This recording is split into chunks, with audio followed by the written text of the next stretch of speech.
वर्तमान समय में दरभंगा नगर निगम के पार्षदों का कार्यकाल समाप्त होते ही बयानबाजी का दौर हो गया शुरू। कुछ महीनों के बाद दरभंगा नगर निगम का चुनाव भी होना है। इसको लेकर जो पूर्व में पार्षद थे, पूर्व में महापौर थे, उप महापौर थे, जो राजनीति से जुड़े हुए लोग हैं, उन्होंने बयानबाजी करना शुरू कर दिया है। इसी क्रम में हमने दरभंगा नगर निगम के पूर्व महापौर गौरी पासवान से जानना चाहा कि वर्तमान में जो 5 साल का कार्यकाल पूरा हुआ, इस संबंध में आप क्या कहना है। इस अवसर पर उन्होंने खास बातचीत में कहा कि दरभंगा नगर निगम का ये 5 साल का कार्यकाल काला अक्षरों में लिखा जाएगा। इन्होंने कहा कि किसी प्रकार का शहर में कोई विकास नहीं हुआ। खास करके मैं वार्ड नंबर 16 का निवासी हूँ। इस वार्ड में तो किसी प्रकार का कोई विकास नहीं हुआ। जो मुख्य मार्ग है, हम अपने कार्यकाल में जो इसका सुधार किए थे, उसके बाद इस 5 साल में कोई कार्य नहीं हुआ। मेरा दरभंगा नगर निगम के मतदाताओं से यही कहना है कि ऐसे लोगों का आप चुनाव करें जो अपने वार्ड का, अपने शहर का और अपने क्षेत्र का विकास करें। इन्होंने कई सवाल खड़ा किए 5 साल के कार्यकाल को लेकर। इन्होंने क्या कहा, सुनिए इन्हीं की जुबानी। दरभंगा दर्शन न्यूज़ से मनोज झा की एक खास बातचीत। मैं आपके चैनल के माध्यम से, न्यूज़ के माध्यम से सभी शहर के सम्मानित मतदाताओं से आग्रह करना चाहेंगे कि वैसे व्यक्ति को न चुने जो अपने तो शर्मसार होते हैं और पूरे शहर के सम्मानित मतदाताओं के शर्मसार करने का काम करते हैं और वार्ड के 5 साल बर्बाद करने का काम किया है। ऐसे लोगों को न चुने। वैसे लोगों को आप सहयोग करें, मतदान करें जो आपके सामने अपने चरितार्थ को खोल के रखता है, जिसको सब पढ़ सकता है, खुला अध्याय, जिसको आप जानते हैं, पहचानते हैं, आपके लिए दिन रात मेहनत करके कि आप तक सुविधा पहुंचाने का काम करते हैं।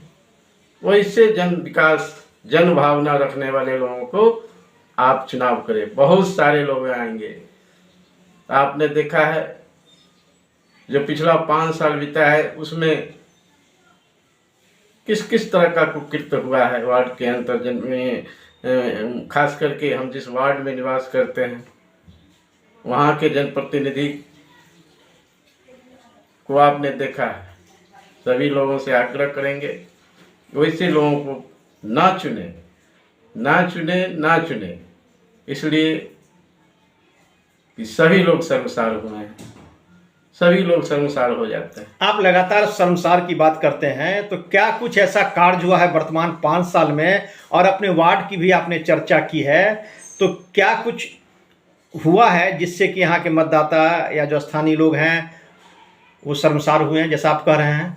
वासी कह रहा है कि कभी वार्ड नंबर 16 में तो खासकर हुआ ही नहीं।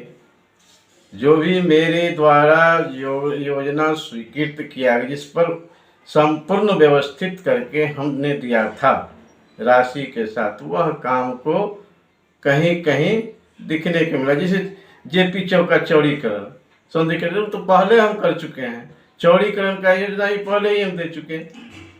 इनके द्वारा कहाँ हुआ है, वो तो सब मेरा किया हुआ है। धर्मपुर पोखरा का चारों तरफ बाउंड्री वाले और सौंदर्यीकरण का काम हमने करवाना, ये राज्य सरकार की योजना से हो रहा है। मेरा किया हुआ काम है। मेरा किया हुआ काम यदि संपूर्ण हो जाता तो आज जो ये जल जमाव की समस्या है, ये जो मुख्य सड़क हमने बना के दिया था, जिसको इन्होंने ध्वस्त करने का काम किया है, वह ध्वस्त नहीं होता। यदि गैस गोदाम चौक से सिंघाराधार तक बड़ा नाला का निर्माण हो गया होता तो इस तरह की जल जमाव की समस्या से यहाँ के लोगों को रूबरू नहीं होना पड़ता, न इस तरह की कोई दिक्कत होता। जल जमाव से एकदम मुक्ति मिल जाता। आपका इशारा किसके तरफ है? जो भी, जिनको भी अवसर मिला, हम उस योजना को पास कराया हुआ हम अपने समय में पास कराए थे। गैस गोदाम चौक से लेकर सिंघाराधार तक बड़ा नाला निर्माण, केवल उसी पर चर्चा करते तो हमको नहीं लगता है कि जल जमाव की समस्या भी रहता है, रोड इतना क्षति होता है। आज हमारे द्वारा जो वार्ड नंबर 16 के संपूर्ण सड़क का निर्माण कराया गया है, सभी गली का सड़क निर्माण है, मुख्य सड़क भी निर्माण करा के हमने दिया था, लेकिन जिनको अवसर मिला उन्होंने ध्वस्त करवाने का काम किया। और यहाँ के लोगों को जो कठिनाइयाँ हो रही है यह बर्दाश्त करने लायक नहीं है। इसलिए सभी सम्मानित मतदाताओं से आग्रह करेंगे कि वैसे लोगों को न चुने जो आपको केवल कठिनाइयाँ देता हो। अच्छा, अब चुनाव आ रहा है, क्या मुद्दा लेके आप जनता के बीच में जाएंगे? जनता के बीच में हम जाने का मेरे पास बहुत सा अवसर है।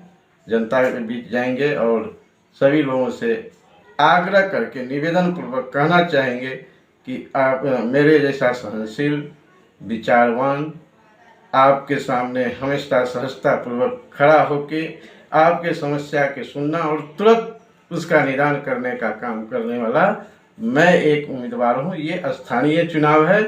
आप सभी सम्मानित मतदाता सभी उम्मीदवार को जान रहे हैं। चाल चलन, रहन सहन, काम करने की इच्छा शक्ति, काम करने का दृढ़ शक्ति, एक ठोस निर्णय लेके किसी विषय पर काम करने का शक्ति, आप सब जानते हैं, हमारे सम्मानित मतदाता जान रहे हैं। वैसे लोगों को आप चुनने का काम करें जिसको आपने देखा है, जाना है, पहचाना है। महापौर का चुनाव करेंगे, पार्षद का भी चुनाव होगा, तो आप किस पद को लेकर जनता के बीच में जाएंगे? हम चूँकि ये सामान्य जाति का लगता है, इसलिए यदि हम अवसर मुझे मिलेगा, सामान्य जाति छोड़ के यदि रिजर्व होता है तो निश्चित रूप से जिस पार्टी और संगठन से हम जुड़ाव रखते हैं, जहाँ निष्ठापूर्वक अपना कार्य को करते हैं, पार्टी के प्रति समर्पण रहते हैं, वैसे से शीर्ष नेतृत्व से आग्रह करेंगे कि मुझे चूँकि हमको संचालन करने का पहले भी अवसर मिला हुआ है, पाक साक ढंग से, सही ढंग से हमने चलाने का काम किया, लोग मुझे जानता है, इसलिए मुझको अवसर दिया जाए।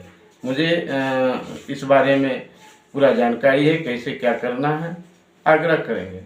यदि अनुसूचित जाति सीट होता है तो, नहीं तो मैं पार्षद के चुनाव लड़ूंगा। उसके बाद बहुत सारा व्यवस्था है, कैबिनेट में जाना इत्यादि जगहों पर, मुख्य जगह पर जाके हम अपने जनता की जो समस्या है शहर के साथ साथ वार्ड के, उसको सही से चलाऊंगा। मैंने आपका कहना है कि किसी भी तरीके से, चाहे पार्षद रूप में या जो नियम है उसके तहत, हमको जिस स्तर से मौका मिलेगा मैं नगर निगम का चुनाव लड़ूंगा और शहर के हित के लिए मैं प्रयास करूंगा। जी निश्चित रूप से।